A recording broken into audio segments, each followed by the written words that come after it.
بسم اللہ الرحمن الرحیم۔ گزشتہ اقساط کی روشنی میں یہ بات واضح ہوئی کہ یزید ملعون بار بار سر امام مظلوم کی توہین کر رہا تھا اور ہر بار اسے مختلف افراد کی طرف سے اعتراض کا سامنا کرنا پڑ رہا تھا، تو دوسری جانب سے خود اس کے دربار کے حالات بھی کافی حد تک منقلب ہو چکے تھے، تو اب ضرورت تھی کہ یزید کے چہرے پر پڑا ہوا مکروہ نقاب ہٹا دیا جائے اور اس کی حقیقت ہر ایک پر واضح کر دی جائے۔ چنانچہ جب ماحول اس قدر سازگار ہوا تو بی بی زینب سلام اللہ علیہا آگے بڑھیں اور آپ نے وہ تاریخی خطبہ ارشاد فرمایا کہ جس نے قصر یزیدی کی دیواروں کو ہلا ڈالا۔ چنانچہ خدا کی حمد و ثنا اور محمد و آل محمد پر درود بھیجنے کے بعد بی بی نے ارشاد فرمایا، خدا نے سچ فرمایا ہے کہ جنہوں نے برا کیا ان کا انجام بھی برا ہوا، کیونکہ انہوں نے خدا کی نشانی کو جھٹلا دیا تھا اور وہ ان کا مذاق اڑایا کرتے تھے۔ اے یزید، اب جبکہ تو اپنے گمان کے مطابق ہمارے اوپر سختی کیے ہوئے ہے، زمین و آسمان کے راستوں کو ہم پر بند کر دیا ہے، ہمارے لیے کوئی راہ چارہ نہیں چھوڑی اور ہمیں قیدیوں کی مانند پھرا رہا ہے، کیا تو نے اس سے یہ سمجھ لیا ہے کہ خدا نے تجھے عزت عطا کی ہے اور ہمیں ذلیل کیا ہے؟ کیا تو یہ سمجھتا ہے کہ تجھے کامیابی عطا کی ہے، اور کیا یہ کامیابی اس لیے ہے کہ تو خدا کے نزدیک بڑا آبرومند ہے کہ جس کی بنا پر تو تکبر کر رہا ہے اور اکڑ اکڑ کر چل رہا ہے اور ادھر ادھر تکبر اور خود پسندی کی وجہ سے دیکھ رہا ہے؟ اور کیا تو اس بات پر غرور کر رہا ہے کہ دنیا نے تیری طرف رخ کر لیا ہے اور اس نے تمہارے کاموں کو سنوار دیا ہے اور کیا حکومت کو تمہارے ساتھ مختص کر دیا ہے؟ اے یزید،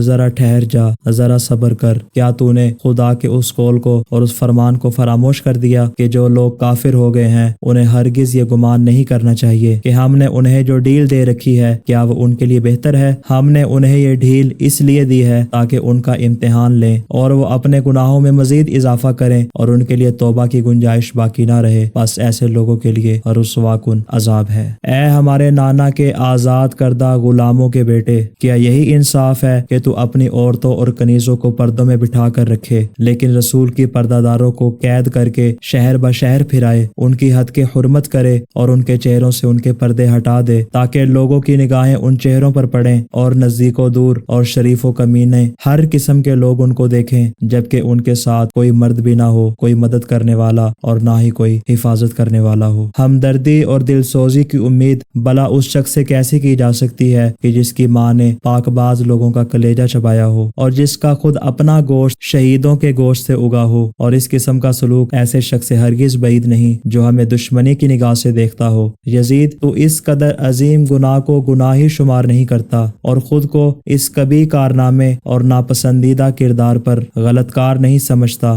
بلکہ اپنے کافر بزرگوں پر فخر و مباحات کرتا ہے اور ان کے یہاں موجود ہونے کی تمنا کرتا ہے کہ وہ تیرے بے رحمانہ قتل و غارت اور تیرے کرتوتوں کو اپنی آنکھوں سے دیکھیں اور وہ اس پر خوش ہوں اور تیرا شکریہ ادا کریں۔ اے یزید، تو جوانان جنت کے سردار ابا عبداللہ الحسین کے ہونٹوں پر چھڑی مار کر ان کی بے ادبی کرتا ہے، اور تو ایسا کیوں نہ کہے کیونکہ تم نے ہمارے زخموں کو ناسور میں بدل دیا ہے، اور محمد مصطفیٰ کی ذریت اور آل عبد المطلب میں سے جو روشن ستارے زمین پر تھے تو نے ان کا خون بہا کر ان کو جڑ سے اکھاڑنے کی کوشش کی ہے اور اپنے گمان کے مطابق اپنے بزرگوں کو بلا رہا ہے تاکہ وہ تیری بات کا جواب دیں۔ تھوڑی دیر کے لیے رک جاؤ، تھوڑا صبر کرو، زیادہ دیر نہیں گزرے گی اور تو بھی انہی کے ساتھ ملحق ہو جائے گا، اور پھر تو اس بات کی آرزو کرے گا کہ کاش تیرا ہاتھ شل ہو جاتا اور کاش تیری زبان گنگ ہو جاتی اور یہ باتیں تو اپنی زبان پر نہ لاتا اور نہ ہی تو ایسے ایسے کرتوتوں کا ارتکاب کرتا۔ بی بی کا ایک ایک جملہ یزید پر بجلی بن کر گر رہا تھا اور اس میں اس بات کی جرت نہیں تھی کہ بی بی کو جواب دے سکے۔ چنانچہ بی بی نے اپنے خطبے کو جاری رکھا اور یزید کو مزید رسوا کرنے کے لیے آپ نے ارشاد فرمایا کہ زمانے کی ستم ظریفی اور مصائب نے مجھے مجبور کر دیا ہے کہ آج مجھے تجھ جیسے خبیث شخص سے ہم کلام ہونا پڑ رہا ہے، لیکن یاد رکھ کہ میں تجھے ذرا برابر بھی اہمیت نہیں دیتی، البتہ میں تیرے دیے گئے مصائب اور مظالم کو بہت زیادہ سمجھتی ہوں اور تیری سخت سے سخت مذمت کرتی ہوں۔ ہائے، کیا کیا جائے، آنکھیں ہیں کہ آنسوؤں کے سیلاب بہا رہی ہیں اور دل ہیں کہ جلے جا رہے ہیں۔ کس قدر تعجب ہے کہ اللہ کا برگزیدہ گروہ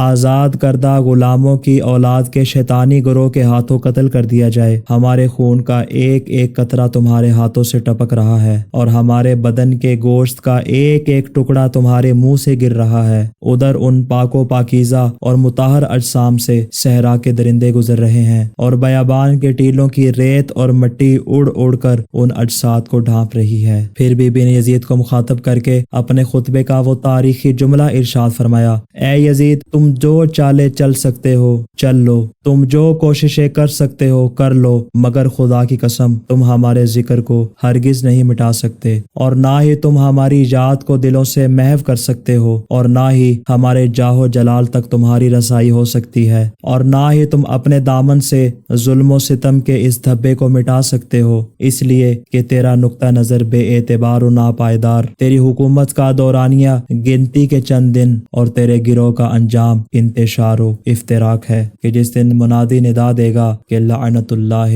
علی الظالمین، اللہ کی لعنت ہو ظالموں پر۔ اور تمام تعریفیں ہیں اس اللہ رب العالمین کے لیے جس نے ہمارے اولین کو سعادت و مغفرت سے نوازا اور ہمارے آخرین کو شہادت و رحمت سے۔ میری خدا سے یہی دعا ہے کہ خدا انہیں اجر جزیل عطا کرے اور ان کی جزا میں مزید اضافہ کرے، وہ خود ہمارے لیے بہترین اور سب سے زیادہ مہربان ہے، اور وہی ہے جو بہترین کارساز ہے۔ بس بی بی کا خطبہ مکمل ہونا تھا کہ یزید مکمل طور پر بوکھلا چکا تھا اور اسے کچھ سمجھ نہیں آ رہی تھی کہ اب کیا کیا جائے، اس لیے کہ بی بی کو جواب دینے کے لیے اب اس کے پاس کسی بھی قسم کی دلیل اور منطق باقی نہیں رہی تھی۔ اگر کچھ تھا تو وہی ظالم و جابر حکمرانوں کا پرانا حربہ اور قتل کی دھمکیاں۔ اس نے درباریوں کو دیکھ کر کہا، کیا خیال ہے ان قیدیوں کو قتل نہ کر دیا جائے؟ تو ایک ملعون درباری نے خوشامد کے انداز میں کہا، ہاں امیر، انہیں ضرور موت کا مزہ چکھایا جائے۔ اتنے میں انصار میں سے ایک شخص بلند ہوا جو حاکم کوفہ بھی رہ چکا تھا، کہ جس کا نام نعمان ابن بشیر انصاری تھا، کہ جس کا والد بشیر ابن سعد صحابی رسول رہ چکا تھا۔ وہ بول اٹھا اور کہا، اے یزید، اگر اس وقت رسول خدا یہاں پر ہوتے تو وہ ان کے ساتھ کیا سلوک کرتے؟ بس جو سلوک ان کا ہوتا وہی سلوک تم ان کے ساتھ بھی کرو۔